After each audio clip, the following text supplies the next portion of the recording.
का कॉस्ट बढ़ जाए, सिक्योरिटीज का कॉस्ट बढ़ जाए तो प्रॉफिट हो सकता है, लेकिन यहाँ पर कोई प्रॉफिट नहीं होता है और आपको जो रखना पड़ता है मनी के रूप में, जो कैश है उसके फॉर्म में ही आपको यहाँ पर रखना होता है। तो ये था इसके लिए सीआरआर से रिलेटेड। नेक्स्ट टॉपिक स्टार्ट करते हैं हम लोग एसएलआर। आई होप ये क्लियर होगा आप सभी लोग को। तो एसएलआर का पहले मैकेनिज्म समझ लेते हैं, फिर एसएलआर के बारे में फैक्ट्स देख लेंगे। वो सिंपल है, यहाँ पे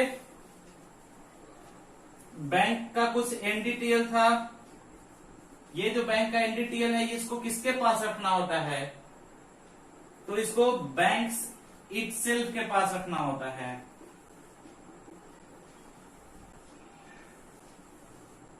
किसके पास रखना होता है? बैंक इटसेल्फ के पास, खुद के पास रखना होता है। एंड बेसिकली ये क्या है, एक कुशन मनी है जो कि बैंक को रखना होता है। ठीक है, किस कारण से? तो मान लीजिए 2-3 सिचुएशन में समझ लेते हैं कि बैंक लोग पैनिक में आ गए, जिसको बैंक रन कहते हैं, कि भाई मेरा पैसा, मान लीजिए कि कोई बैंक के बारे में किसी को पता चल गया, आप लोगों के पैसे एसबीआई में, आपको पता चल गया कि एसबीआई कब बंद होने वाला है। ठीक है, तो आप लोग क्या करेंगे? अपना पैसा जाकर निकालेंगे, दे दो भाई मेरा पैसा दो, मेरा पैसा दो, है ना। अब वो अगर सारा का सारा पैसा किसी बिजनेसमैन को दे दे, बिजनेस करने के लिए, बिजनेसमैन को दे दे, क्या करने के लिए? बिजनेस करने के लिए, तो क्या होगा? होगा ये कि आप जब पैसा मांगने के लिए बैंक के पास जाएंगे तो उसके पास देने के लिए कुछ रहेगा नहीं, और ऐसे सिचुएशन में लोग काफी ज्यादा क्या होंगे? उग्र हो जाएंगे कि मेरा पैसा बर्बाद हो गया। तो बैंक को इतना पैसा खुद के पास रखना पड़ता है सेफ्टी के लिए, कि लोग बैंक रन में भी आए तो हम इतना पैसा उनको देकर सेटिस्फाई करें। तो बेसिकली ये एक कुशन मनी है जो कि बैंक को अपने पास रखना पड़ता है, इटसेल्फ रखना चाहिए। ठीक है, कितना रेपो रेट है, कितना रिवर्स रेपो रेट है, ये आपसे कोई पूछेगा नहीं कि कितना है, बट आपको ये इन्फ्लेमेटरी, ये ट्रेंड कैसा है। जैसे कि यूपीएससी में क्या क्वेश्चन दे देगा, अगर आप देखे भी होंगे तो यूपीएससी में क्वेश्चन क्या देता है, या बीपीएससी में क्वेश्चन क्या देगा ये क्वेश्चन की जो ये है अपना मतलब रेपो रेट है वो लगातार 1 सालों से लगातार इंक्रीजिंग ट्रेंड में है। आपसे पूछा तो नहीं डेटा, लेकिन जब तक आपको डेटा नहीं आता आप उसको सॉल्व नहीं कर पाएंगे। तो इसी तरीके से बोल देगा कि यह डिक्रीजिंग ट्रेंड में है, इंक्रीजिंग ट्रेंड में है। यहाँ तो ये तो 1 ही साल में बोल रहा हूँ, यूपीएससी में 10-10 साल का पूछता है। जीडीपी लगातार 10 सालों से इंक्रीजिंग ट्रेंड में, आप देखना 2018-19 का क्वेश्चन देखना, ये बहुत ही 2-3 क्वेश्चन इस तरीके से दिया हुआ था। तो ये चीज है, ठीक है। तो ये था आपका ये मॉनेटरी पॉलिसी के बारे में, है ना। एंड मॉनेटरी पॉलिसी के लिए जो कोरम होगा, कोरम मतलब होता है कि जितने कम से कम कितने मेंबर्स होंगे तो बैठक शुरू होगी। तो वो जो कोरम होगा वो कोरम होगा आपको कितने मेंबर्स का कोरम होगा? कम से कम आपको 4 मेंबर्स का कोरम होगा। ठीक है, 4 मेंबर से कम होंगे तो मॉनेटरी पॉलिसी के जो कमेटी के मेंबर्स है वो बैठ के डिस्कशन नहीं कर सकते हैं। ठीक है, अब यहाँ पर समझिए कि और इसमें कोई भी जो ये लिया जाएगा, कोई भी जो डिसीजन लिया जाएगा, निर्णय लिया जाएगा, वो डिसीजन कैसे होगा? तो साधारण बहुमत। ठीक है, साधारण बहुमत तो समझते ही होंगे। बहुमत का मतलब क्या होता है कि जिसमें मत ज्यादा आएगा, जैसे कि 6 आदमी बैठे हुए हैं, उसमें से अगर 4 मेंबर किसी पक्ष में आया वोट तो वो पास हो जाएगा, नहीं पक्ष में नहीं पास होगा। अब ऐसा सिचुएशन, साधारण बहुमत मतलब कि जिसको ज्यादा वोट आएगा वहां से।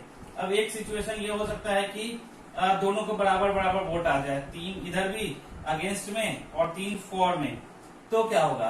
तो ये चेक करना होगा। जैसे कि कोई भी एक बोला कि नहीं रेपो रेट जो है ना वो होना चाहिए कितना %, रेपो रेट होना चाहिए 6%, या मान लीजिए कुछ भी % होना चाहिए। अब उतना % उन्होंने बोल दिया और उतना हुआ नहीं। उसमें 3 लोगों ने बोला कि हाँ होना चाहिए, कुछ लोगों ने बोला कि नहीं होना चाहिए। अब ये दोनों में 3-3 लोग हैं, तब कैसे पास करेगा? तो जिसमें भी मान लीजिए कि इस अगेंस्ट वाले में आरबीआई के गवर्नर ने वोट किया है तो ये पास हो जाएगा। अगर इस वाले में आरबीआई के गवर्नर ने पोस्ट किया है तो ये वाला पास हो जाएगा। मतलब कि अगर ऐसे तो जो भी पास होगा वो किस पर पास होगा? साधारण बहुमत से। ठीक है, मेजोरिटी जिसको बोलते हैं सिंपल मेजोरिटी से पास होगा। लेकिन अगर सिंपल मेजोरिटी में क्या हो गया कि दोनों टाई हो गया, दोनों तरफ सेम आ गया, 3-3 आ गया या 2-2 आ गया, ऐसे सिचुएशन में क्या होगा, जिसको भी वोट आरबीआई के गवर्नर ने दिया है वो पास होगा, नहीं दिया है नहीं पास होगा। ठीक है, ये था पूरा आपको एमपीसी का काम। अब इसके बाद एक छोटा सा टॉपिक हम लोग को पढ़ना है, वो है पीएसएल, और उसके बाद हम लोग पढ़ेंगे बैंक का क्लासिफिकेशन। तो आई होप ये क्लियर होगा आप लोग को। ठीक है, थोड़ा सा और अच्छे से पढ़ लीजिएगा, पूछ सकता है प्रीलिम्स में कैसे वोटिंग होता है फलाना ठिकाना। तो यहाँ पर जैसे गुड्स में क्या क्या हो गया कि कोई प्रोडक्ट खरीदा हमने, प्रोडक्ट खरीदा एंड प्रोडक्ट खरीद के तुरंत ही उसको क्या किया, पेमेंट किया, तो वो कहाँ आता है, गुड्स के अंदर आता है। और हम लोग जैसे कि पेट्रोलियम हो गया, है ना, गोल्ड हो गया, ये सारा चीज। और हम लोग क्या करते हैं कि ज्यादा से ज्यादा प्रोडक्ट खरीदते हैं, ज्यादा से ज्यादा प्रोडक्ट खरीदते हैं और बहुत ही कम क्या करते हैं, बेचते हैं। ठीक है, तो हमारा क्या होगा, समझो आप, खरीदा ज्यादा मतलब क्या करना पड़ा, डॉलर देना पड़ा, मतलब डॉलर क्या होगा, निगेटिव। ठीक है, क्योंकि हमने खरीदा तो क्या किया, डॉलर को दिया, तो डॉलर अपने यहाँ से गया, डॉलर गया मतलब क्या होगा, निगेटिव। ठीक है, और सेल किया, कम सेल किया, ये क्या, इसका अमाउंट क्या होता है, ज्यादा होता है। और सेल करने का क्या होता है, सेल करने का मतलब क्या होता है कि बेचेगा तो क्या होगा, हमारे पास क्या आएगा, जैसे ही हम लोग सेल करेंगे तो हमारे पास क्या आएगा, डॉलर आएगा, लेकिन हम लोग कम सेल करते हैं। ठीक है, तो पॉजिटिव में डॉलर जो है वो क्या होता है, कम आता है, निगेटिव में डॉलर ज्यादा और पॉजिटिव में डॉलर क्या है, कम है। निगेटिव में डॉलर ज्यादा और पॉजिटिव में डॉलर क्या है, कम है। तो ओवरऑल हम लोग देखें तो गुड्स में हम लोग काफी ज्यादा निगेटिव में रहते हैं, ओवरऑल गुड्स में हम लोग काफी ज्यादा निगेटिव में रहते हैं। और इसका बहुत बड़ा फैक्टर है हमारे यहाँ गोल्ड का परचेज करना, जो कि मैंने पहले ही बताया था, पेट्रोलियम परचेज करना। तो पेट्रोलियम तो हमारी क्या बोले, व्यवस्था है, खरीदना ही पड़ेगा, कोई उपाय नहीं है। लेकिन गोल्ड हम लोग कम खरीद के थोड़ा सा बच सकते हैं।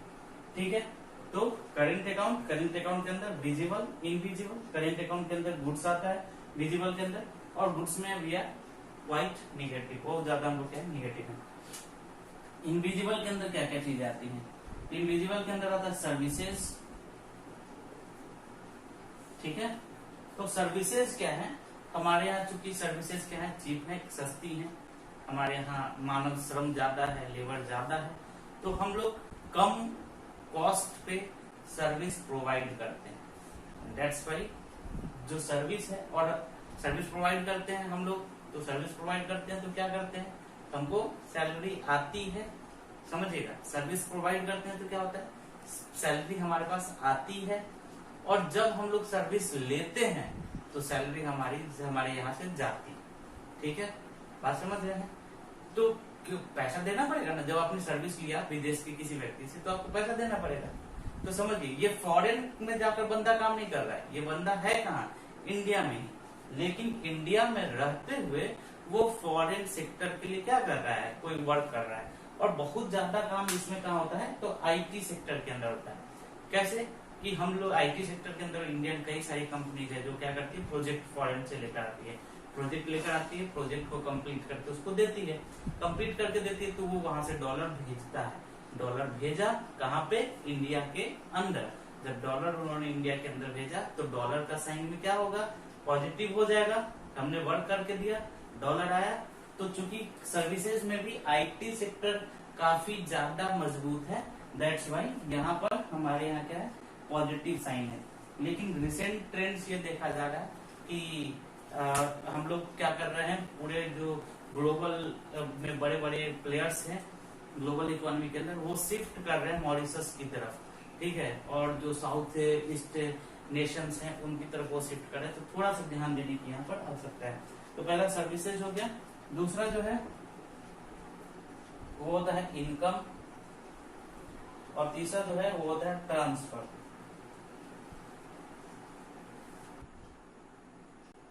लिस्टेड एंड अनलिस्टेड मैंने बता ही दिया था कि जो शेयर मार्केट के अंदर होता है, पेड अप कैपिटल बता ही चुके हैं। आई होप पूछिए ना कौन सा क्वेश्चन है। हाँ, एफपीआई और एफआईआई दोनों सेम है, इंस्टीट्यूशनल और पोर्टफोलियो दोनों सेम है। पोर्टफोलियो क्या होता है, जैसे पोर्टफोलियो क्या होता है सो समझिए।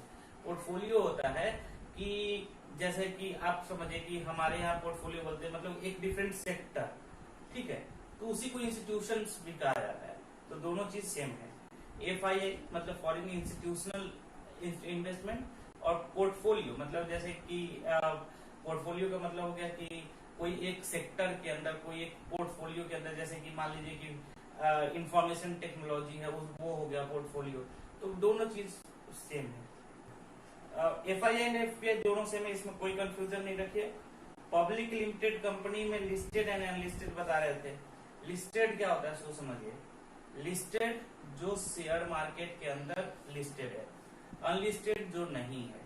अगर कोई कंपनी लिस्टेड है, पहले अगर कोई कंपनी अनलिस्टेड है तो उसमें कोई भी इन्वेस्टमेंट कीजिए वो FDI ही कहलाएगा।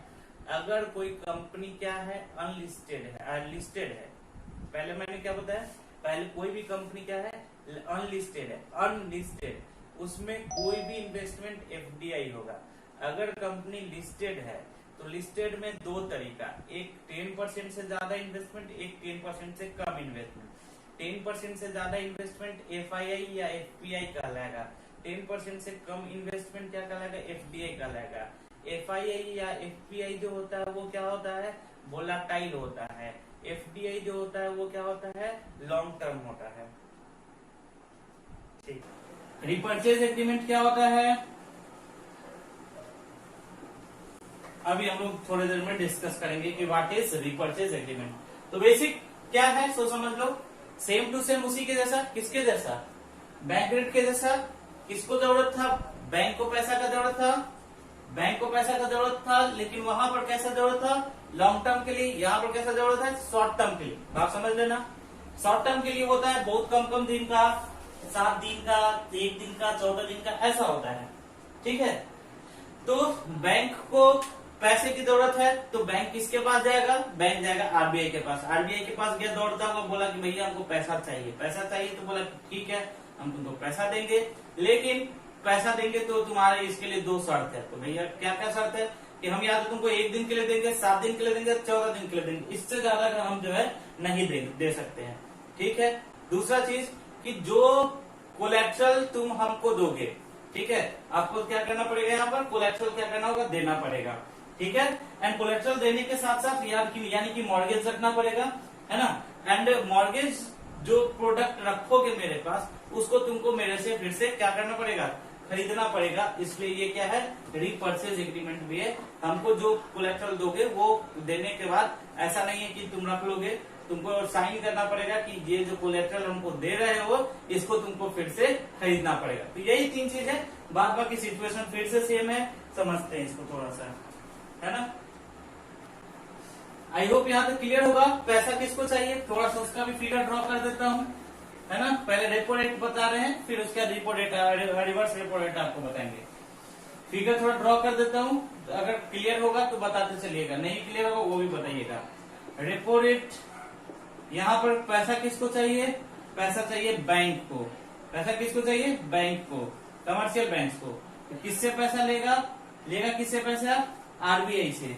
RBI से पैसा लेगा, लेकिन ये कैसा है, तो ये है आपको शॉर्ट टर्म के लिए पैसा देगा। शॉर्ट टर्म कैसा 1 दिन, 7 दिन, 14 दिन, ठीक है, इसका शॉर्ट टर्म होता है ये। अब ये जब पैसा देगा तो इस पैसे के लिए ये क्या करेगा, पैसा ऐसे ही नहीं देगा, इसके लिए आपको कुछ बैंक को कुछ गिरवी रखना पड़ेगा, कुछ जो है मॉर्गेज रखना पड़ेगा, ठीक है। क्या रखना पड़ेगा, मॉर्गेज रखना पड़ेगा। जब आप मॉर्गेज रखेंगे या कोलेट्रल रखना पड़ेगा। जब आप मॉर्गेज रखेंगे तो मॉर्गेज में आपको साइन करना पड़ेगा किस चीज का, रीपर्चेज का, कि हम वापस इसको फिर से क्या करेंगे, आपसे खरीद लेंगे। अब सिचुएशन समझते हैं, ये तो हो गया इसका मीनिंग। अब इस सिचुएशन समझते हैं कि ये इन्फ्लेशन से कैसे लड़ेगा, ठीक है। तो पहला तो चीज है कि फर्स्ट ऑफ ऑल समझ लेते हैं, इफ रेपो रेट क्या हो गया है, इंक्रीज, यदि रेपो रेट को क्या कर दिया गया है, बढ़ा दिया गया है, तो क्या सिचुएशन है, क्या क्या सिचुएशन अपने पास अवेलेबल है, सो समझ लेते हैं। तो जो बैंक्स हैं, इन बैंक्स के पास 2 ऑप्शंस हैं। क्या क्या 2 ऑप्शंस हैं, सो देख लेते हैं। लास्ट टॉपिक जो था अपना बचा उसका नाम था मार्जिनल स्टैंडिंग फैसिलिटी। ठीक है, तो ये जो मार्जिनल स्टैंडिंग फैसिलिटी होता है ये क्या होता है? ये है कि कोई भी जो कमर्शियल बैंक्स हैं, इन कमर्शियल बैंक को बचाने का सबसे लास्ट तरीका होता है। ठीक है, बचाने का मतलब कि ये सबसे लास्ट में इसको यूज करते हैं जो भी बैंक्स हैं। इसमें होता क्या है कि कमर्शियल बैंक्स को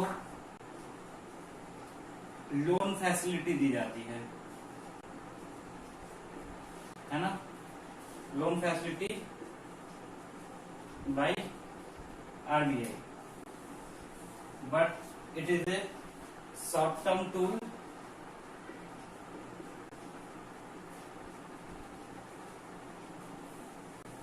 ठीक है।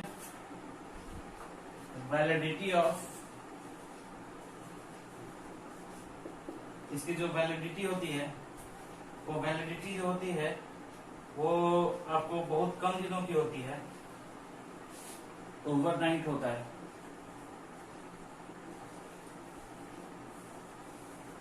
दो चार बातें समझते हैं। क्या बोलता है ये कि कमर्शियल बैंक्स को बचाने का ये सबसे लास्ट तरीका है। मतलब कमर्शियल बैंक्स ने सब कुछ यूज कर लिया, CRR SLR जो था वो तो सब था ही, रेपो रेट से पैसा ले आए, ठीक है, एंड बैंक रेट से पैसा ले आए, फिर भी उनको लॉस हो रहा है ना। रेपो रेट से पैसा लेकर आए, बैंक रेट से पैसा लेकर आए, फिर भी उनको लॉस हो रहा है। तो सबसे लास्ट में वो कहाँ जाते हैं? सबसे लास्ट में जाते हैं वो MSF पे। कहाँ जाते हैं? MSF पे, मार्जिनल स्टैंडिंग फैसिलिटी पे। तो ये बेसिकली होता क्या है, ये आपको बता दूं कि अभी रिसेंटली लागू किया है 2011 से, आई होप जहां तक मुझे याद है 2011 से लागू किया गया है। एंड ये क्या होता है कि जो इसमें लोन मिलता है, ये लोन जो होता है 1% ऑफ NDTL होता है। ये वैरी करते रहता है ना। आप सबसे लेटेस्ट चेक कर लेना कि कितना परसेंट है। यहाँ पर लोन किसको मिलेगा? कमर्शियल बैंक्स को। लोन किसको मिलेगा? कमर्शियल बैंक्स को। लोन देगा कौन? तो loan facility by RBI। Loan देगा कौन? RBI। कितना लोन मिलेगा? तो कितने दिन के लिए मिलेगा? तो 1 डे का ओवरनाइट फैसिलिटी है। कितना मिलेगा? तो उस बैंक का जितना NDTL होगा, नेट डिमांड एंड टाइम